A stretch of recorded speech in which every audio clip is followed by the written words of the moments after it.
Welcome to our 2025 CIP exam info session, and thank you for taking the time to view this presentation.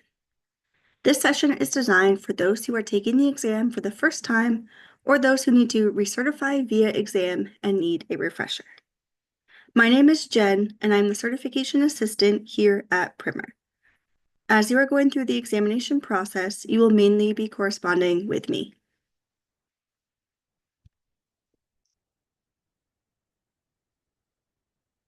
So this is what we are going to be covering today. We will start with discussing what the CIP credential is. We will go over eligibility, the application process, information about the CIP exam, and the material you will be seeing on the exam. We will also talk about what happens after you take the exam. And because this isn't a live presentation, we won't have a Q&A session, but I will provide the links to our CIP exam webpage as well as our email address at the end of the presentation. So you can review the webpage and email us with any questions that came up while you were watching the presentation. So what is the CIP credential? This is the Certified IRB Professional Credential. It was established in 1999, and the credential promotes ethical research practices. Credential holders are known to be highly qualified to discharge their duties pursuant to U.S. rules and regulations.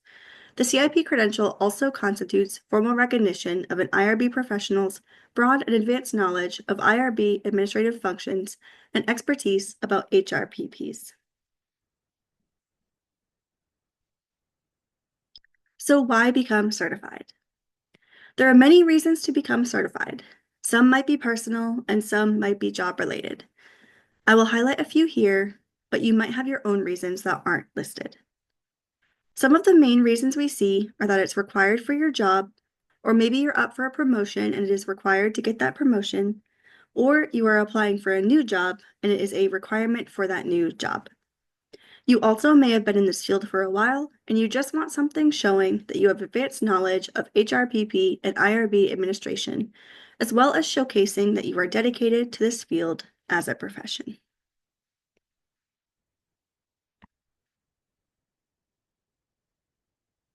So now the question is, how do I become certified? If this is your first time, you have to take the exam.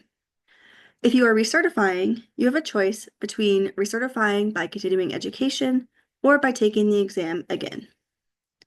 And if you are recertifying and you would prefer to recertify by continuing education, we do have monthly recertification by continuing education info sessions. So you can reach out and we can link you up with one of those and you can attend if you are available. Now, please note that beyond taking the exam the first time, you will have to recertify by exam one time in a 9-year period. So I provided 2 scenarios here as examples, but you can do this in whatever order you would like. So the first scenario would be that you take and pass the exam this year in 2025, and then the next 2 times you are up for renewal, you recertify by continuing education. This would mean that the third time you recertify, which would be all the way in 2034, 9 years from now, you have to recertify by exam. After that, however, you can solely recertify by continuing education if you would like. Another scenario is that you pass the exam for the first time this year in 2025, and then when you are up for renewal in 2028, you decide to take the exam again and you pass. This means that you can renew by continuing education for the rest of the time that you hold the credential. Now, some people may still want to recertify by exam, and that is completely fine. It is your choice. And there is one caveat to this, and it is an important one. If you let your credential lapse by more than 6 months past your expiration date, which is what we call the 6-month grace period, you do have to take the exam again in order to recertify. And when you do end up going to recertify after that lapse, you will have to apply as though you are seeking initial certification. This means you will submit a complete application and go through the full eligibility review process.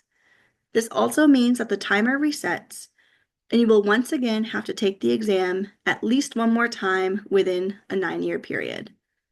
So please keep an eye on your expiration date and make sure that you do not let it go past 6 months, especially if you would prefer to recertify by continuing education. So as I was just mentioning the expiration dates, this is what your expiration date would look like. The CIP credential has a 3-year certification term, and the expiration date is based on when you first pass your exam.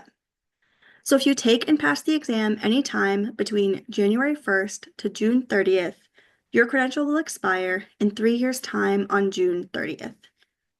If you take and pass the exam anytime between July 1st to December 31st, your credential will expire in 3 years' time on December 31st. So for example, if after this info session you decide to apply and you pass the exam before the end of June in 2025, this means that your expiration date will be June 30th, 2028.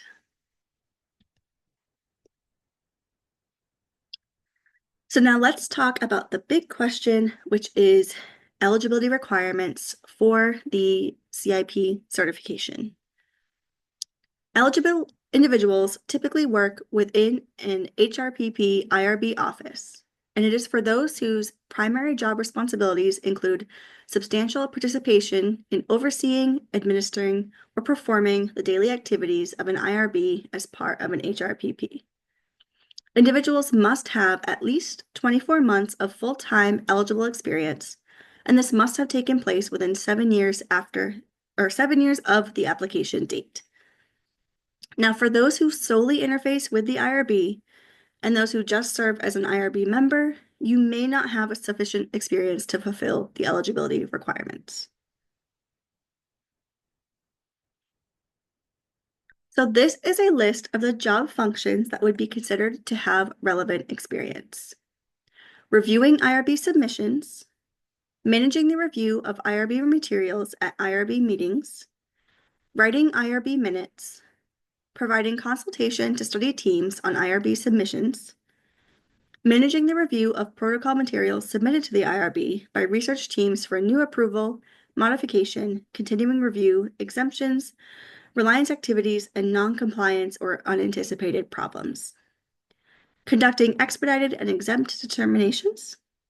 Updating the policies and procedures within the HRPP IRB. Providing education to IRB staff and the research community on updates to the federal regulations and guidance documents on human subjects protection. Now, if you are an IRB chair, an IRB member, or an organizational official that performs these functions, you may have experience that meets the definition of what is relevant IRB experience, and you may be eligible to sit for the certification examination.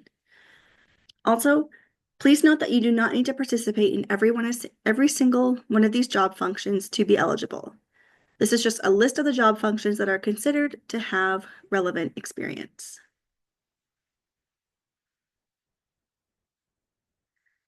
Now, if you are looking at the eligibility requirements and you are still not quite sure if you are eligible, what we recommend doing is filling out a work verification form for the positions that you do think are eligible, any that you have held within the past 7 years, and ensuring that your experience is described on your CV or resume with sufficient detail, and then email those documents to certification@primer.org. We will submit your documents to the CIP Council and provide you with their feedback on if you would be eligible to sit for the exam. If you are found eligible, we will provide guidance on the next steps to take. And if you are not eligible, we will provide feedback on what exactly it might take to become eligible or why you are not considered eligible. Now, when should you apply for the exam? If this is your first time becoming certified, you can apply anytime. If you are recertifying, please keep in mind that you have to take and pass the exam before the end of your 6-month grace period in order to avoid a lapse in certification. Also, ensure that you account for the time it will take to review and approve your application, in addition to the time it will take for you to find an exam date once you are approved. So definitely give yourself some time if you are recertifying via exam. Now, if you are trying to create a timeline, plan for up to 2 weeks for your application to be processed and reviewed by the council. If you are approved, you'll be able to immediately schedule your exam, but due to test center and proctor availability, the soonest exam appointment may be several days later. And for budgeting purposes, just know that you do not need to pay the exam fee, which is $425, until you are in the process of scheduling your exam. So now let's go over the exam application process. The first thing you will do is create an account with PSI, which is our testing partner. You will be submitting your application online once you create an account. You will fill out one or more work verification forms, depending on how many of your past jobs you think fall within the eligibility guidelines, and you also will be submitting a CV or resume that sufficiently describes your relevant job functions. You will submit all of these documents and the application through PSI. If you have any issues attaching the documents, you can email them to us at certification@primer.org. Now, for those who are recertifying and have not lapsed, you will just need to upload a current CV or resume with your exam application in order for it to be considered complete.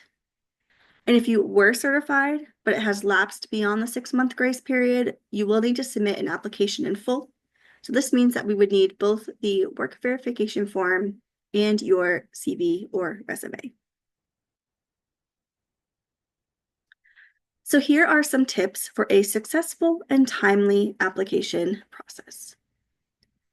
Make sure you upload a work verification form for each role that you believe meets the eligibility guidelines. Especially if you do not have 2 years of full-time experience in your current role, you will want to submit a work verification form for any previous role held within the last 7 years that you would like to be considered in the eligibility review process. And please keep in mind that if you have been with the same company but have had multiple roles, you will need to submit a work verification form for each role instead of combining both into one. So we do look at it as per role instead of per company. And also make sure the dates that are listed on your work verification form match the dates that you were in that role and match the dates that you have on your resume. And please make sure that your CV or resume details all of your relevant work experience. Don't just list the jobs that you have held, but make sure you write some detail about what you were doing.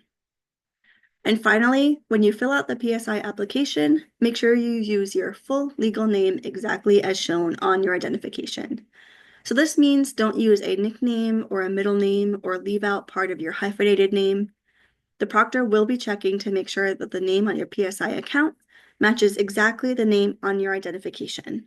They are not allowed to make judgment calls about whether or not your nickname or last name is close enough.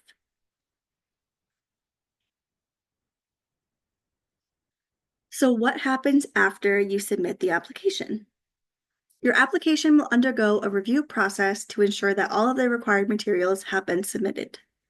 And again, one more time, a reminder for the quickest review process, make sure you've submitted one or more work verification forms. Make sure that a full 24 months of full-time experience has been covered between each work verification form. And make sure that your CV or resume describes your relevant job functions. We will submit your application to the CIP Council so they can determine whether or not you are eligible. During this time, we may reach back out to you for any clarification. Please allow up to 2 weeks for the review process to be conducted. The review process might be finished with sooner than those 2 weeks, but if you are trying to keep a timeline in mind, the 2-week time frame is a good kind of limit to keep in mind.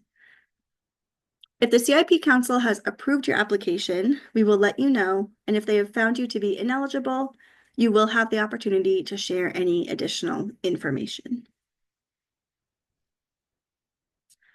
So what happens after your application is approved?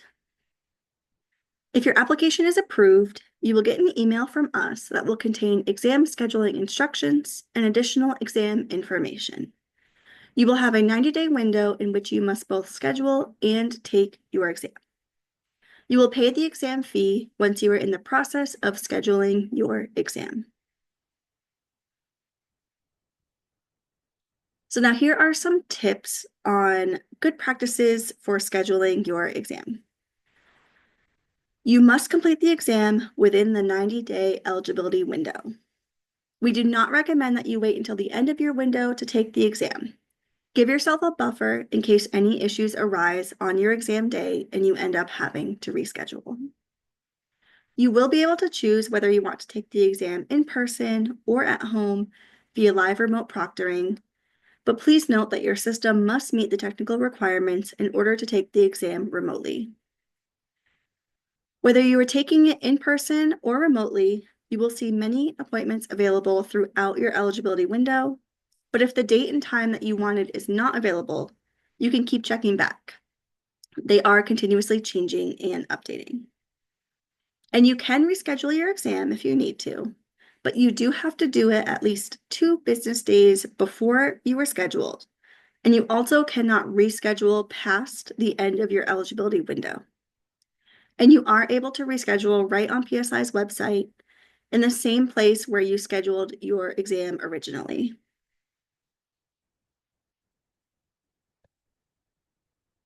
So we have talked about the application process and the approval process. And now let's talk about the next step, which is actually taking the CIP exam. So the CIP exam was developed by the CIP Council, and it is regularly reviewed and updated to ensure it reflects current regulations and guidance. It covers the body of knowledge about human subjects research review under the rules and regulations of the US. There are 130 objective multiple choice questions. The exam is 3 hours long. It is taken on a computer, and no notes or reference materials are allowed during the exam. Accommodations are provided for those who have a documented need.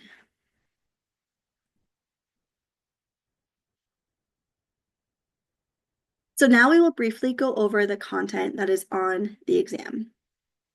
And the information shown in these next few slides is available as a PDF document on our website. So if you want to, you can pause the video and write this down, but you will have it all in one place, in one file. And it is found on our website, perma.org, in the CIP exam section. And within that section, within that webpage, there is a section titled CIP exam content and structure. And that is where you will find the document. And it is titled the CIP Body of Knowledge / Content Outline. So 29% of the exam will be on human subjects protection.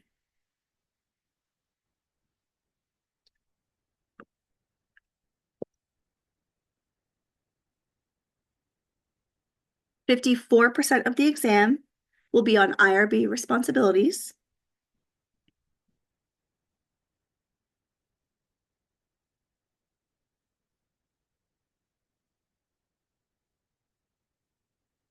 And 17% of the exam will be on institutional responsibilities.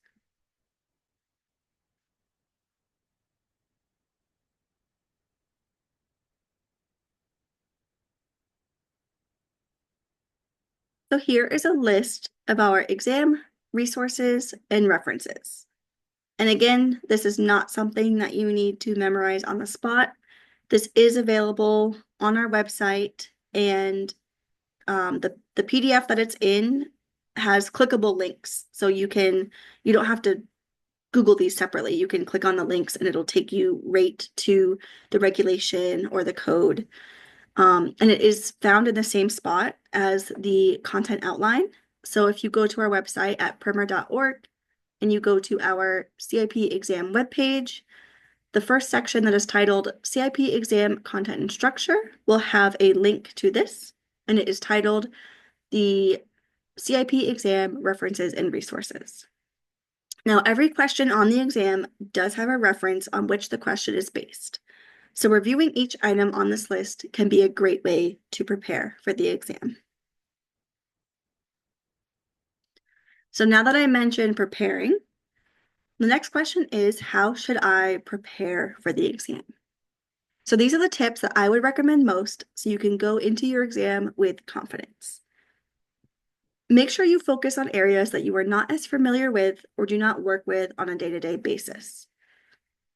Use the body of knowledge, content outline, and exam references and resources to create your own study guide that complements your learning style. It sounds like hard work, but it will certainly pay off if you pass the exam.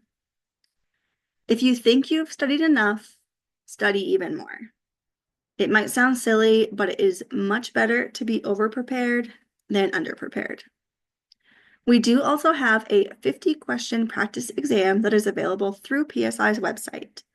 And this practice exam will mimic testing conditions and provide you with a brief overview of what types of questions and content you will experience on the test. And finally, if you want to link up with a virtual or local study partner, let us know, and we will direct you to our Study Buddy questionnaire that you can fill out, and then you will be put on our Study Buddy list. So once you have taken the exam and you have that out of the way, then you'll be wondering, when will I see my results? If you are at a testing center, most likely you will get your results from the proctor as you are leaving the test center. If you tested remotely, or regardless of where you test, you will get your exam results and score report via email within 1 hour of finishing the exam. The score report can be an important study tool if you do not pass, because you can review the score report and focus your studying on the sections where improvement is needed for the next time.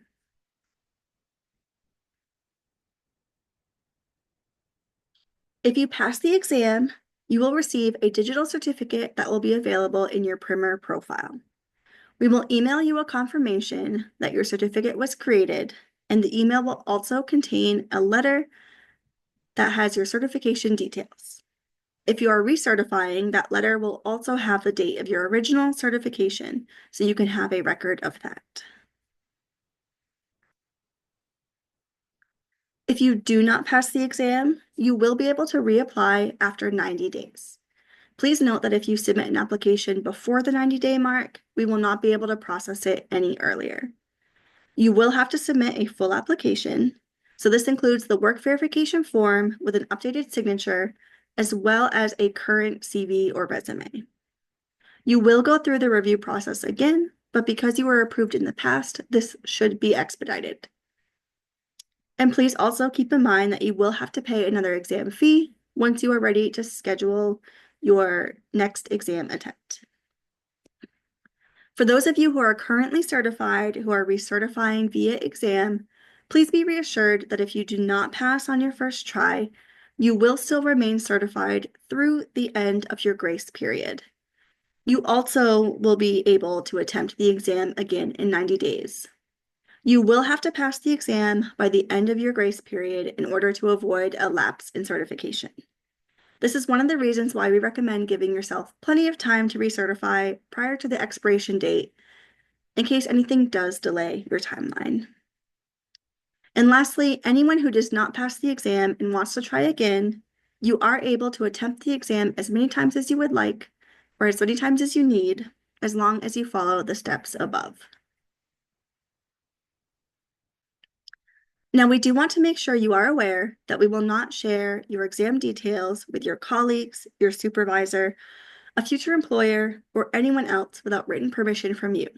And this is regardless of if you pass or fail, or even if you are in the application process or thinking about the application process, we will not share any of those details without your permission. So this brings us to the end of the presentation. And again, you can visit our website and view the CIP exam webpage. And if you have any questions that come up at any point in this process, you can email us at certification@primer.org and we will answer your questions. So thank you for taking the time to view this presentation. I look forward to hearing from you and working with you as you go through your application process and begin or are continuing in your CIP certification journey.